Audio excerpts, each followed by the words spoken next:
this is Frank. So what I'll do here is, now that I have this little jump animation completed, I'll just show what it looks like here and what I was thinking as I was animating it.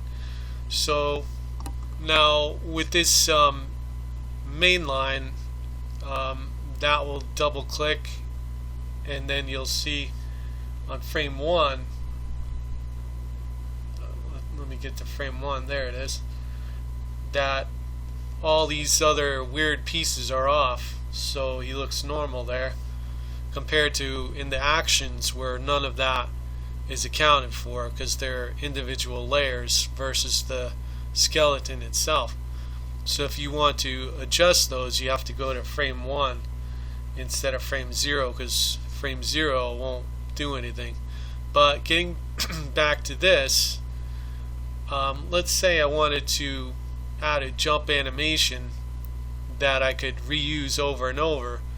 That's what these actions are for, just like the stand, the walk, the run, the jump. So if I wanted to double click on this, it brings me into the yellow time frame, which, if you notice, all these layers switch on except for the ones I manually shut off, and these aren't animated over here. But what this is the animation that I created so I could reuse and paste into my main timeline. So for this, you could see all the different things going on here with the skeletons, and then how it's all being affected and how I had to plan it out. The trickiest part was the height of the character, and that was created through this tool here. It's called the, let's look, Translate Bone tool. It's the second tool to the right when you're selected on the skeleton hierarchy. So that tool is really critical, because the only way I could get this character to do the height variation is to click on this main pivot of the first bone of the torso, which is right here. That is the key to moving his height. That's his main pivot. So for example, if I click on it here, well, I don't want to click on it here, it can mess it up, but I'll just undo it. So here, if I click on it, I could rotate this whole thing and mess up my animation, because that's the new keyframe now. So I have to do edit, undo, otherwise it'll mess everything up. But that's how I get the height. I go into this tool here, and then from this position here, I had to first bend his legs, and then once I saw the legs were at the position I wanted them, then I took this with this tool here and brought it to this point here versus this point up here, because his whole height was reduced. And then I just continue that with this. This is actually a duplicate of frame 1, but I just moved his arms up. Then this is moved up, and I got his shoes elevated and stretched, and then here he is landing. This is a duplicate of frame 1, but I pulled his sword up, and then of course I pulled this cloth up so it's floating, and then I have the bounce.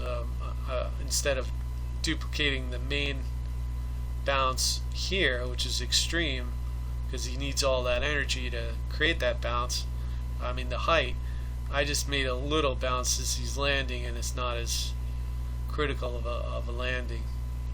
Of course, you could use the main bounce if it's like from a real high fall, and then I would just reuse this right here, use that instead of this if it's like a really critical landing.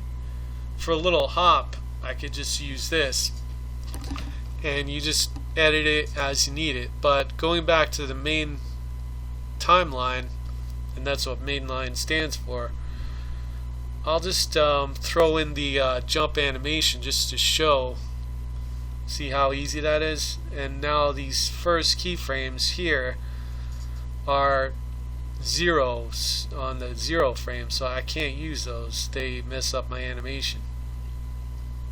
So if I look, this is, he goes right into his jump, and this is the actual timeline now, so this counts. So I'll have him jump there, and then I'll have him jump again, just like that. Select over it, copy, paste. See how useful the actions are? Of course, if you're animating and you have copy paste as an option, that saves you a lot of time right there. But this is in case I put this in a different scene, I don't have to reanimate the jump all over again. So that's the benefit of actions in your animation.